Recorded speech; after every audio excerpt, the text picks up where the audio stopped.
Hello and welcome to the BloodStream podcast, a show serving the greater bleeding disorders community, brought to you by Believe Limited and BloodStream Media and made possible by our presenting sponsor, Takeda. I am your healthcare advocate, nonprofit nerd, and your host, Amy Board. And today, I am with Flo co-host Jessica Richmond, sitting in for Patrick.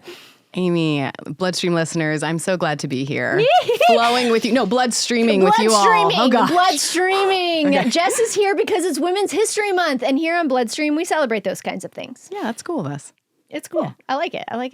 Before we do get into the show, I personally would like to remind you to please speak with a healthcare professional before making any treatment decisions. So, guys, usually my line. Yeah. Okay, on today's show, we have Dr. Glenn Pierce with us. Dr. Pierce is with us to share what to expect from the upcoming WFH Congress in Madrid, which is going to be a fantastic meeting. So we're looking forward to Dr. Pierce being with us. And of course, we have a fantastic interview with President and Chief Executive Officer of the Plasma Protein Therapeutics Association, or the PPTA. Anita Birkman is going to join us. Loved my interview with her, so we'll hear from her a little bit later. And our latest Elite Athletes segment with bleeding disorder community member Ricardo Ramirez. We've got all that and more on this episode of BloodStream. Listeners, we know you have a choice in your podcast episodes, and we thank you for listening to BloodStream. If you like what you hear, please share this episode on social media, subscribe to BloodStream wherever you listen to podcasts, get involved. I also want to remind you, dear listeners, that the BloodStream podcast is made possible by a presenting sponsor, Takeda.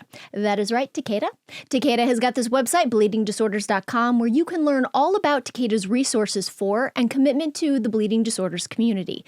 Takeda believes in a world free of bleeds, and they are dedicated more than ever in their efforts to offer a wide range of programs and support to help patients throughout their treatment journey, wherever on that journey they may be. You can learn more by simply visiting bleedingdisorders.com. One more time, that is bleedingdisorders.com. And for their founding and ongoing support of the BloodStream podcast, I would just like to say thank you, Takeda. I want to say it too. Thanks, Takeda. And thank you to our segment sponsor, Sanofi, for supporting the Elite Athlete segment, which is coming up. J. Rich, hi. Hi. I can't believe I'm on BloodStream. I know. This is thrilling. I'm so excited you're on BloodStream. You're here because we're celebrating Women's History Month, and Patrick is out. And so I was like, we're going to get J. Rich because she's the co-host of Flow. And because it's Women's History Month, we have such a full show, but I did want to ask you, our social media team here at Believe Limited asked really lovely questions for us to kind of like ponder and think about in terms of what Women's History Month means, or, you know, historical figures that might have inspired us. And so I wanted to ask one of the questions to you. If you could collaborate on a project with any woman, living or deceased, who would it be, and what would you create together?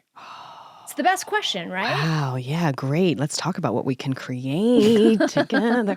I'm tempted to say Ani DeFranco because I appreciate her style of revolution, but I really, since they could be dead too, kind of want to call on Ada Lovelace. I don't even know who that is. Not to be confused with Linda Lovelace. Ada Lovelace was Lord Byron's daughter, and she essentially was responsible for creating the blueprint of computer code. What? Yep. So she knows how to systemize things in a way that's sort of outside of the current human systems. So I would love to collaborate with her on some kind of system that could perhaps be new and supportive to humans the way that she did for robots back in the day. Does she have a biography or something? How do you learn about this? Oh, I mean, you can Google her. I think it's google.com, and if you type her in, there's something that'll come up on Wikipedia. No, I actually want to tell her story more. I don't think there's a proper biography. I'm sure there's some books, but there's not like any condensed video content about her. She was revolutionary. She was like, math, I love it. Let me figure it out. Let me master it. I love that. Yeah. That's cool. How about you?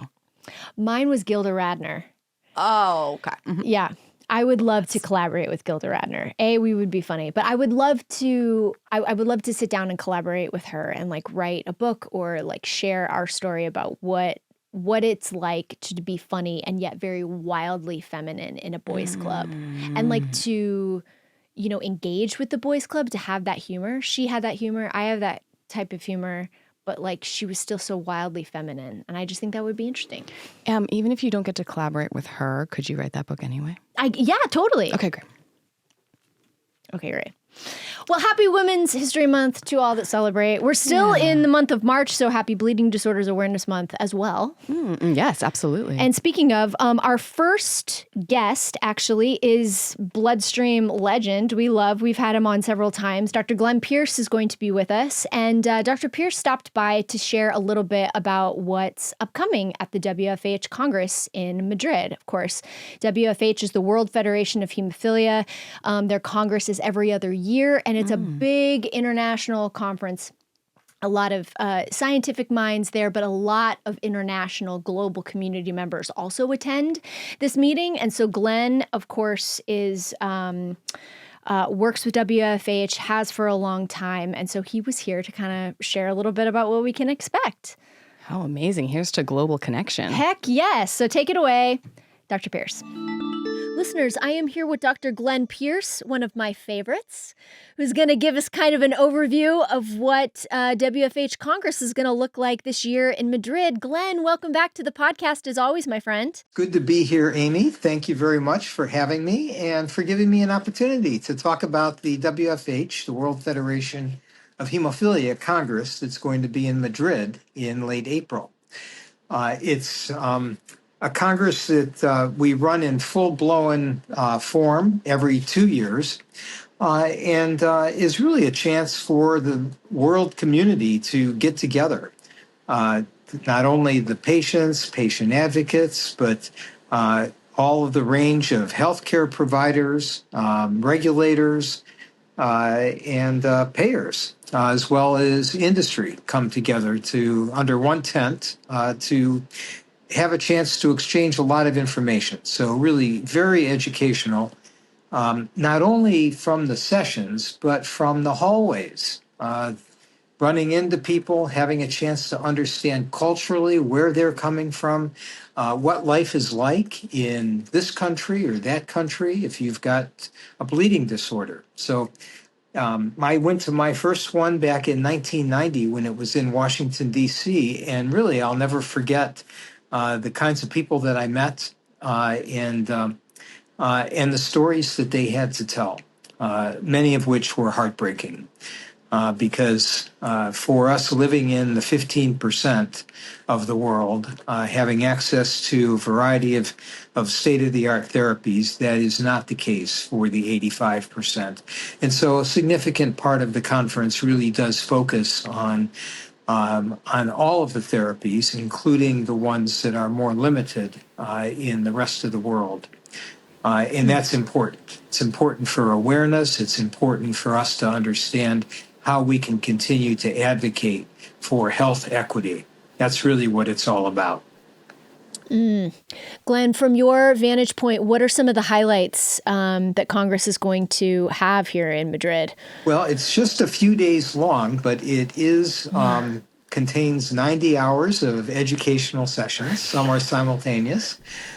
We've got 75 sessions that are spread across 8 different tracks, lots of workshops, 7 plenary sessions where everybody comes together, and then 52 educational sessions, 10 free paper sessions, and 3 late-breaking abstract new technology sessions to talk about some of the latest results and what's next.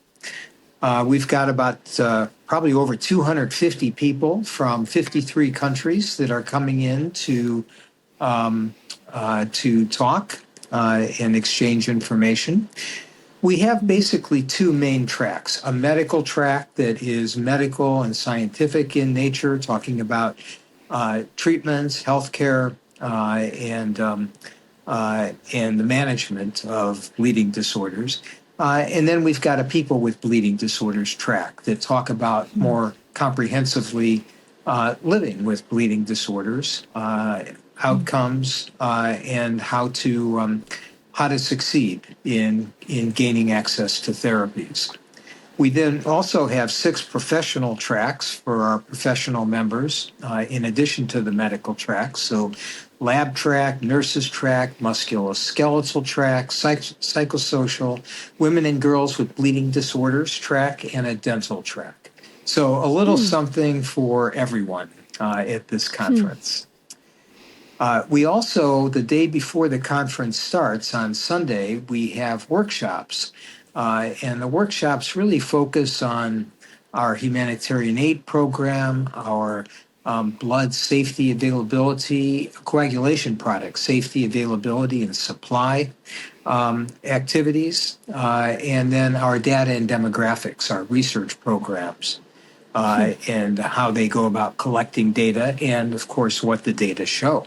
Glenn, something that jumped out to me here on the agenda is that plenary on safety. Yeah.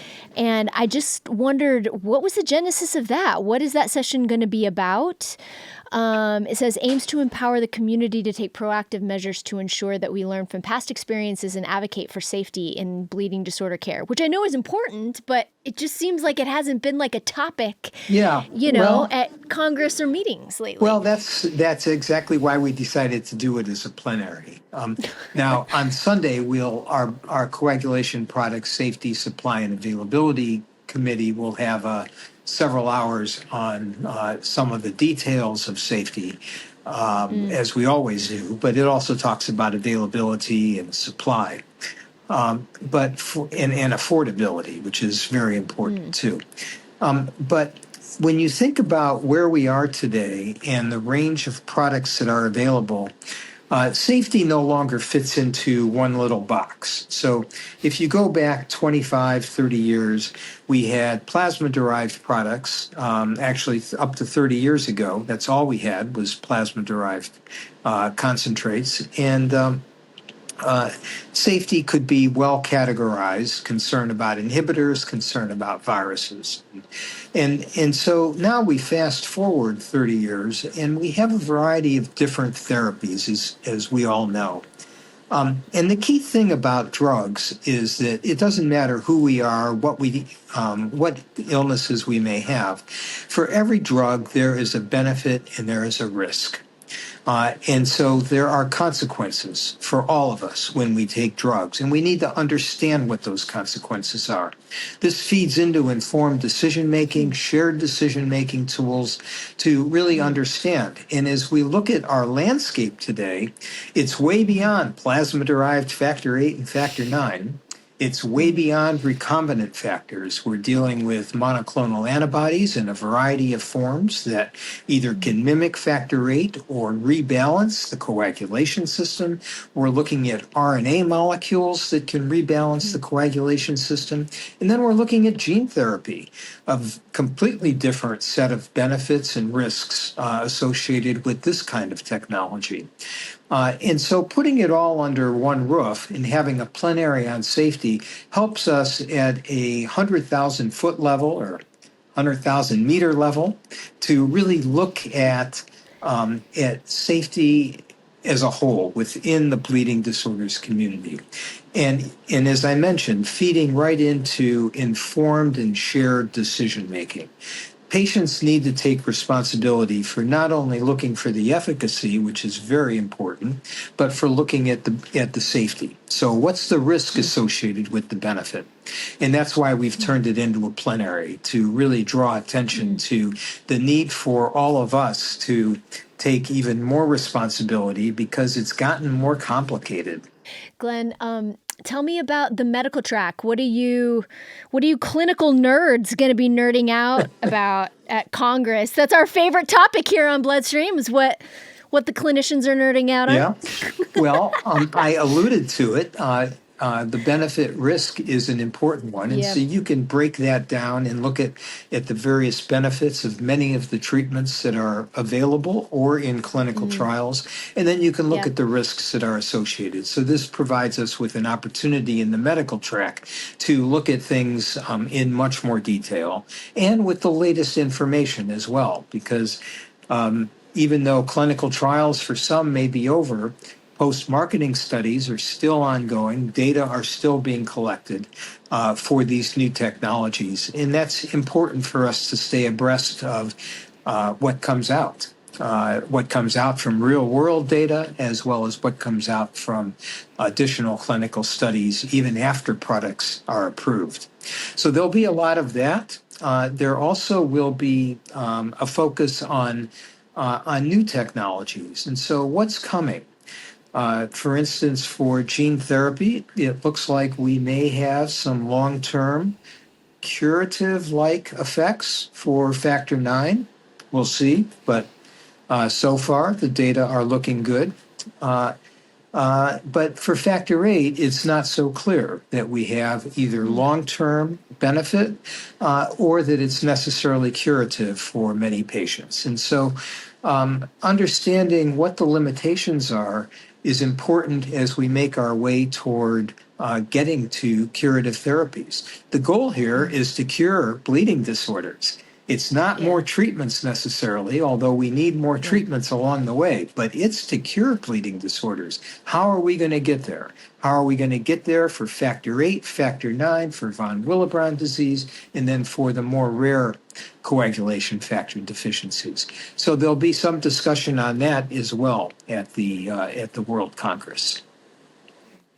What's the community patient track like at Congress? How does it differ from like BDC or something here in the States? Well, BDC is terrific and, of course, offers a tremendous amount of programming, but the programming is really focused on the 15%, 15% of the world that has access to all of the products. The bleeding disorders, the people with bleeding disorders track at the world is much broader. So it not only focuses on the 15%, but it focuses on the other 85% as well. And so if you have limited resources, if you have limited availability or access to products, what can you do? How can you maximize the use of those products most efficiently? How can you minimize the bleeding that occurs? How can you best control the bleeding if you don't have the most optimal therapies available? And so there's a lot of thought and effort does go into that from the medical and healthcare provider community. And that's important to exchange that kind of information. How do you treat complex kinds of bleeding episodes that we don't see and we haven't seen here for 30 years? Things like pseudotumors that form large collections of blood that don't go away and can wind up destroying a limb and potentially killing a person.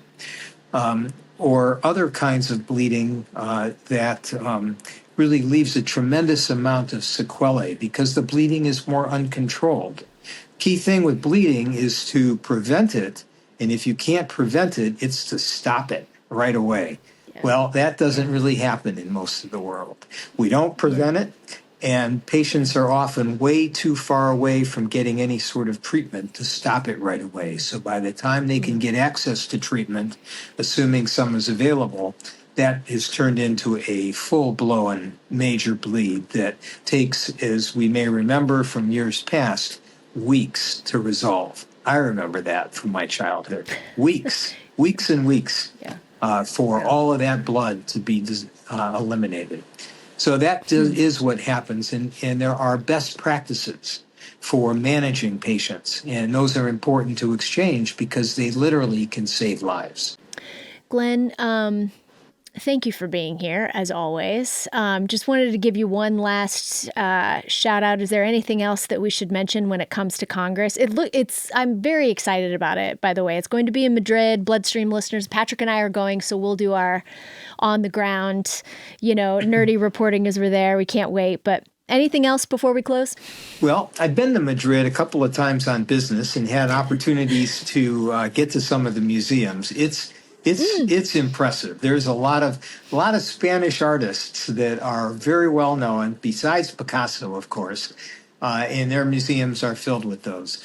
But I think from the perspective of the Congress itself, the most important thing is to just take it all in, and don't be afraid to talk to a stranger, and find out who they are, what they're doing, how they cope, how they manage.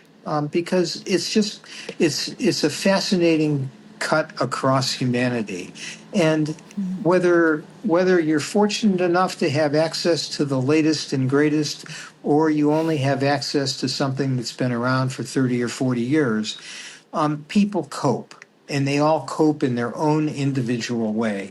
And understanding that gives you a perspective that is really important as we think about ourselves as citizens in this global community. Dr. Glenn Pierce, thank you for joining us as always. Please tell your wife I said hi, and I'll see you in Madrid. All right, Amy, great to talk to you again, as usual. BloodStream listeners, next up, my fantastic interview with President and CEO of the Plasma Protein Therapeutics Association. Anita Birkman is next. Check it out.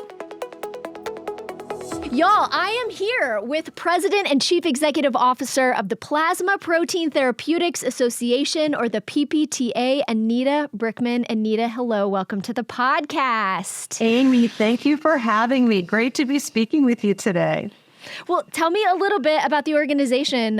What's the mission? What do y'all do? Well, so it is a global organization. So we have got members that are active in very many different parts of the world. But basically, PPTA is a healthcare trade association that represents the manufacturers of what are called plasma-derived therapies, as well as the collectors of human plasma that is so needed to create these therapies for rare disease patients around the world. Our mission is really to raise awareness about the need for plasma donation, how it is so important for these plasma-derived therapies, to increase patient access to these therapies, which can vary around the world, and to increase the availability of high-quality plasma, so much of which is needed as it goes through this manufacturing process called fractionation to create these therapies. I think there is a subset of our listeners that could see the tie-in to hemophilia and bleeding disorders really nicely, but there might be a few that are a little bit confused about why we would have you on the show. Tell me a little bit about how bleeding disorders, hemophilia in particular, kind of factors into your work. So we are very closely committed and tied to this community. In fact, I can say one of the first things that I did in joining PPTA was go to the Bleeding Disorders Conference here outside of Washington, D.C. One of my first things that I did, meeting so many of these patients. So these therapies I was talking about, plasma contains these very special proteins and antibodies that people who have genetic rare disorders need. Some of them are primary immune deficiencies. That is a lot of what plasma-derived therapies are used for. Others are neurological conditions. But these proteins are also valuable for coagulation factors, hemophilia A, hemophilia B, and von Willebrand disease in particular. While I understand that many in the bleeding disorders community have been able to move away from a reliance on plasma-derived therapies, that is not the case in many parts of the world, in lesser developed nations. And it certainly is very clear to me that von Willebrand disease patients do rely on plasma-derived therapies. So we have had a long history with the bleeding disorders community that I am very committed to continuing. This might be the majority of your job, but how committed and what is the daily interaction with maybe regulatory agencies here in the States and globally about blood safety and the plasma in general in terms of like blood-borne diseases like HIV? Absolutely. And of course, that has been such a concern, as we know, with the tragic history for the bleeding disorders community. And in fact, some of the issues that evolved from the AIDS epidemic and the devastating impact on the bleeding disorders community led to the formation of PPTA. It also informed the standards that we uphold.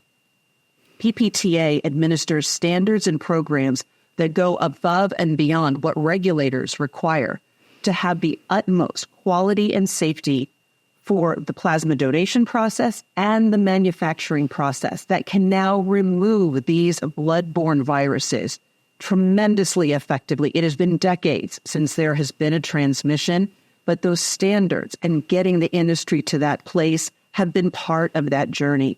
And that is why we have listened to and been partnering with the blood disorders community now for years. We have regular interactions with the Food and Drug Administration, with the European Medical, the European Medicines Agency in the EU. where safety and quality are always paramount. In addition, we actually advocate with our patient organization partners on Capitol Hill and in the States as far as access to therapies and the unique nature of plasma-derived therapies and how they're different than other pharmaceuticals. Human plasma, it's a finite resource. Plasma cannot be manufactured in a lab. So we rely on plasma donation, which is so important and vital here in the United States for the creation of these therapies. But if our regulators, if our lawmakers don't understand that unique nature of this sector, it can eventually be a detriment to patients. Anita, tell me about some other disorders, diseases that utilize plasma-derived products. So I mentioned primary immune deficiency, and there are many primary immune deficiencies. And these are children who are born with a very compromised or non-functioning immune system. So without plasma-derived therapies, the immunoglobulins that come out through the fractionation process, they get one infection after another, and it can be completely debilitating to their lives. There are other liver or lung diseases. I'm thinking of alpha-1, another genetically inherited issue where without the plasma-derived therapies, there can be a deterioration. And we're not just talking about life-saving here. We're talking about life-improving in so many ways.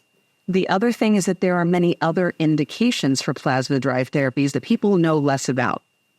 There's a growing area of what's called secondary immune deficiency. So if you're going through cancer treatment, obviously the treatments to fight the cancer are devastating to the immune system. So plasma-derived therapies can help bolster that for the cancer patient.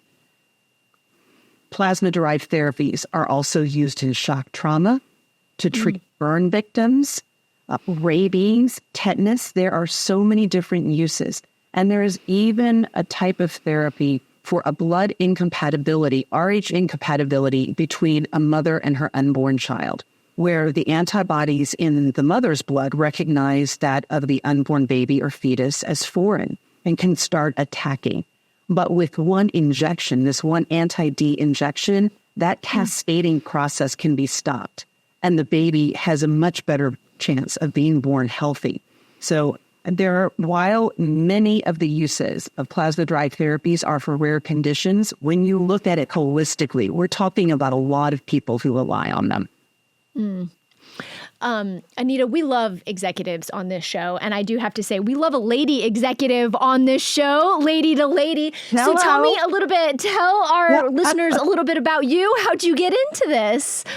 So I have a long history in healthcare, but it's kind of a unique history, I would say. I actually penned an article a few weeks ago called From the Newsroom to the Boardroom, because where I started was actually as a healthcare journalist for many years, really focused on medical breakthroughs, a lot of work with rare disease patients, the need for orphan drug promotion, all those kinds of things. I worked in Philadelphia and in Washington, D.C. as a medical journalist. But at one juncture in my career, I realized I wanted to do more than report on the breakthroughs, but be part of mission-driven organizations that help advance patient care and also self-care, knowledge around healthcare, ownership of one's healthcare decisions, which I can imagine many of your listeners facing with, whether it's insurance issues and going through the red tape of getting treatments approved, all those kinds of things. It can be a very complex place. And I think an informed medical consumer is so important. But once I left journalism, I joined two different healthcare associations. The first one in hospice and palliative care. So very much focused on end-of-life care and how to make it more accessible and acceptable to patients and their families to ease transition at the end of life. Right.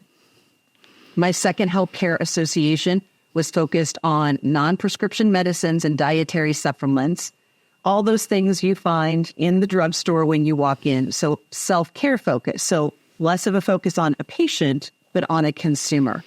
But I will say, as I enjoyed my time at that association very much, I missed the direct-to-patient connection that I had previously had with the hospice organization. PPTA is wonderfully unique in that one of the first things the board of directors told me when I was hired is that one of your jobs, day one, is to make important, lasting, and authentic relationships with our patient organizations. They are the ones who matter. They are, and we are here. You are with us every time we go on Capitol Hill.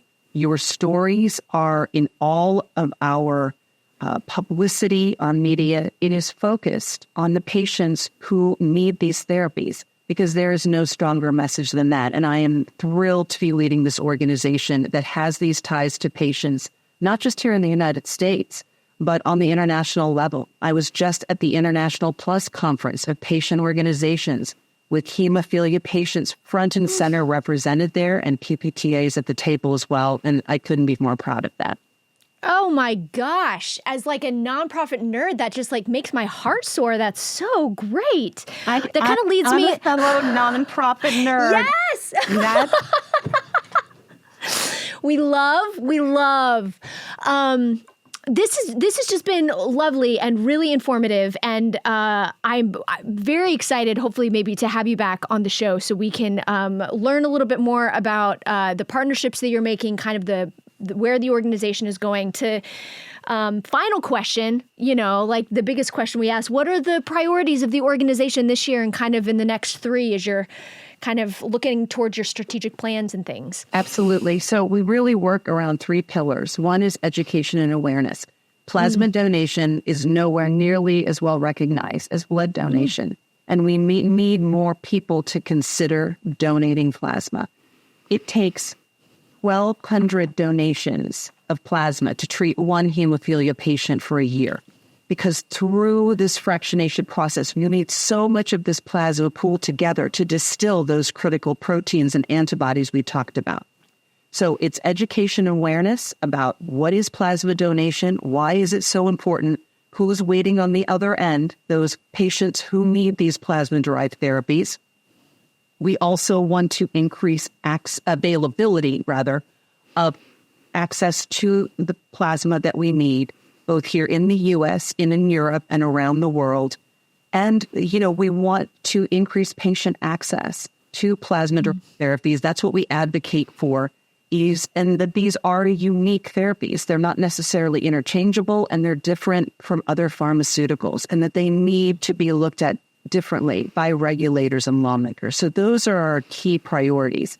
But it continually goes back to what I see is what's new in the PPTA logo, which is the P and the D. It's the connection between the patient and the donor, and that interconnection of one person's gift leading to a better life for another person. I think that's at the core of what we're about at PPTA, and I hope we can continue to do more with the bleeding disorders community and our other patient groups as we do even greater things together. Oh, Anita, that's great. Will we see you at the Bleeding Disorders Conference this year, or do you have other travel plans? Of course. Yes! I will be there, and I look forward to meeting you and some of your listeners, and really just thrilled to be on the show today. And I just want to say thank you. Absolutely. Right back at you. Thank you, Anita, and we'll talk to you soon.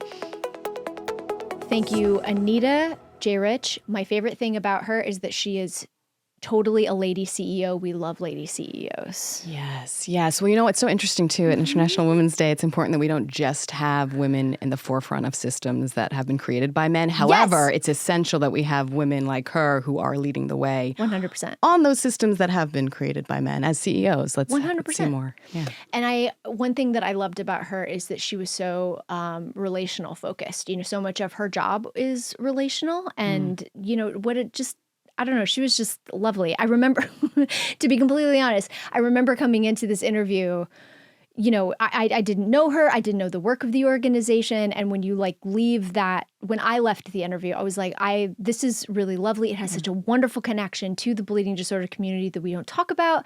And I just really liked her. She's very engaged with our community. She'll be at BDC for those of you who go to BDC here in September. So anyway, hats off to Anita. I thought she was super cool. Here. here. So let's get over to our latest Elite Athletes segment.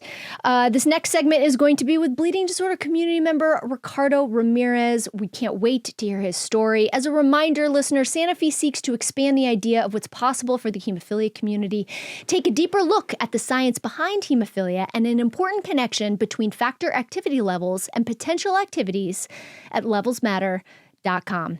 And now let's hear from Ricardo. Today, on Redefining Impossible, the podcast, we're venturing into the world of ultra-marathons, a realm where endurance is king, and every mile is a story of sheer determination. We're joining Ricardo Ramirez, a 52-year-old ultra-marathon runner with severe hemophilia B, whose story rewrites the narrative of what's possible in the face of seemingly insurmountable odds. Ricardo's journey in ultramarathons began not with grand ambitions, but with a simple invitation from a friend, a suggestion that he try his hand at something extraordinary. Hemophilia severity is determined by factor activity levels, a measurement of how much factor you have in your blood at the time of diagnosis. The more factor you have in your body over time, the better your bleed protection is, which is why many people with hemophilia choose to treat prophylactically. Your doctor can perform measurements to evaluate the factor activity levels in your blood. Learn more about the importance of factor activity levels by talking to your doctor and visiting levelsmatter.com. Imagine stepping into the world of ultramarathons, a realm where endurance is not just a physical attribute, but a deep-seated resolve carved into the very soul of its participants. Ultramarathons are not mere races. They're epic journeys stretching beyond the conventional marathon distance, often traversing 50 kilometers, 100 kilometers, or even more, through treacherous terrains and against the unyielding march of time. These grueling tests of human endurance take runners through lonely trails, over towering mountains, across arid deserts, and deep into the heart of nature's most challenging landscapes.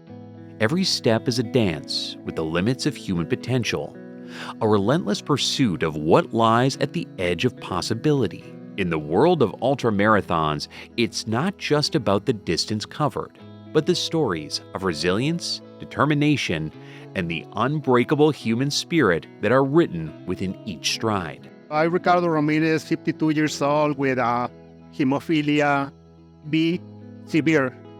So I will running just a short distance like a half marathon, marathons, and one of my friends, he invited me for a race. Oh, you know what, you can race really good on an ultra marathon. So I tried first on a 50K. So in that race, I finished in first place. His voice carries the quiet confidence of a man who discovered an unexpected talent and passion. But Ricardo's path is not just about the physical act of running, it's a delicate balance with managing his hemophilia. I start my races or my training, my long runs, the day before to infusing my factor 9 the day before or even the same day in the morning before I start. And yeah, I go for my long runs, and after my run, it depends how I feel it. If I have some bruises or... yeah, I use another infusion. Every race, every training session for Ricardo is a meticulous calculation, a strategy carefully crafted to ensure his health and performance are in perfect harmony. Among his many challenges, the Badwater 135 stands out. A grueling race known as one of the hardest around the globe, not just for the distance, but for its extreme conditions. The famous Badwater, 135 miles. For that race, I was running around 80 to 100 miles a week. It's one of the races, the hardest race around the globe is a Badwater 135. It's not about the miles, it's about the weather. The heat. I remember my wife, she showed me a picture she took in the car. It's at 130 degrees at 10 p.m. I think that is a race is more tough for me.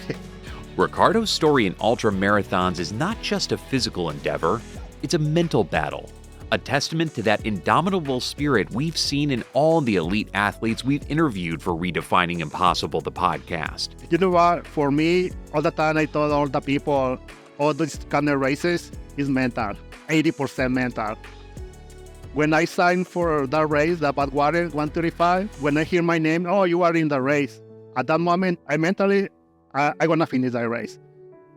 I see me crossing the finish line many times because mental, I was prepared. His philosophy transcends running.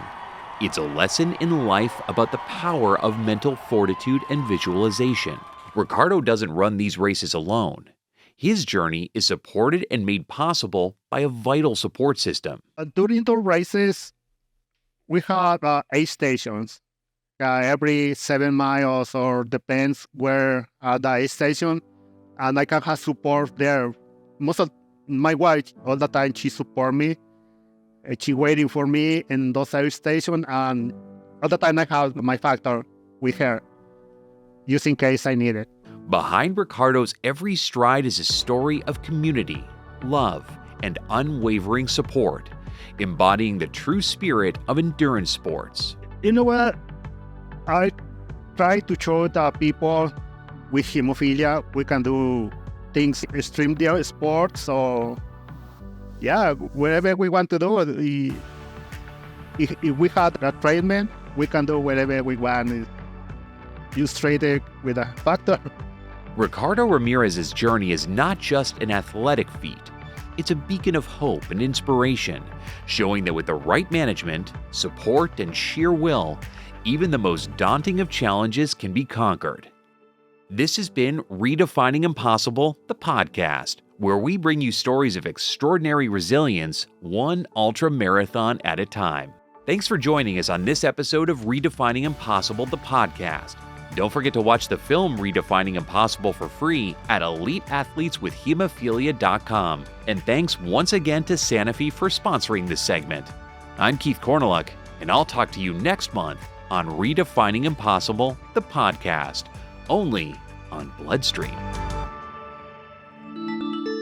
Sanofi aims to raise the bar for the patients living with hemophilia. Reimagine what's possible by visiting rareblooddisorders.com to hear more about Sanofi's dedication to the bleeding disorders community. Well, we done did it. Wait, one more. I know, we done did it. We crushed. Okay. I want to thank Dr. Glenn Pierce, as always, Anita Birkman, and Ricardo Ramirez, and of course, Jessica Richmond for contributing to today's episode. Thank you so much for being here. My pleasure. You made my whole day. And of course, this whole thing would not be possible without our presenting sponsor, Takeda. Visit bleedingdisorders.com to learn more. And thanks again to Sanofi for their support of the Elite Athletes segment. Amy, what do we have coming up in our next episode? Jared, I'm not going to lie, I'm very excited. NBDF has a brand new CEO, Phil Gattone, and he's going to be with us on the next BloodStream. Okay. So we get to learn all about Phil. I've heard very good things from people that are hard to please. Oh, I think that was my biggest thing. I went to Washington Days earlier this month, and the rumor on the street was that he impressed people that were very hard to impress. So I can't wait. That is a great, disclaimer? What do we call that? A trailer of who 100%. You are to come? Yeah, great. It was like a great, so anyway, I have not spoken to him yet, dear listener, so with that, but anyway. And that is all for this episode. Be sure to subscribe to BloodStream Podcast wherever you listen, and to have that next episode delivered right to you at the moment when it drops. Well, loyal listeners, as always, also remember mailbag@bloodstreammedia.com is the email to use to inquire about BloodStream Media and Believe Limited casting opportunities. Or you can find me, you, Patrick Lynch, or anyone on social media, BloodStream Media. It's all on social media. That's the social media that you find on your phone or online. Social media. Ain't it great? Maybe we should keep using social media. 50-50. But love it for the connection. Love it for the connection. Okay. And I must give a shout out to Flo our next episode. What's the next episode of Flow next week? Nope, not next week. April. What's April? April, we have Miriam, a wonderful licensed certified therapist with us. Oh, just check it out. Flow with us. We also really want to collect period stories. So BloodStream listeners, if you have a story of menstruation, extreme menstruation that you would like to share, please check out the show notes. We'll add the Calendly link to here. Can we? Great. You'll find it here. Talk to us. Flow with us. Thank you. All right, everybody. I'm your host, Amy Board. And I'm your lady person friend, Jessica Richmond. Until next time, take self-care of yourself, everybody. Bye-bye.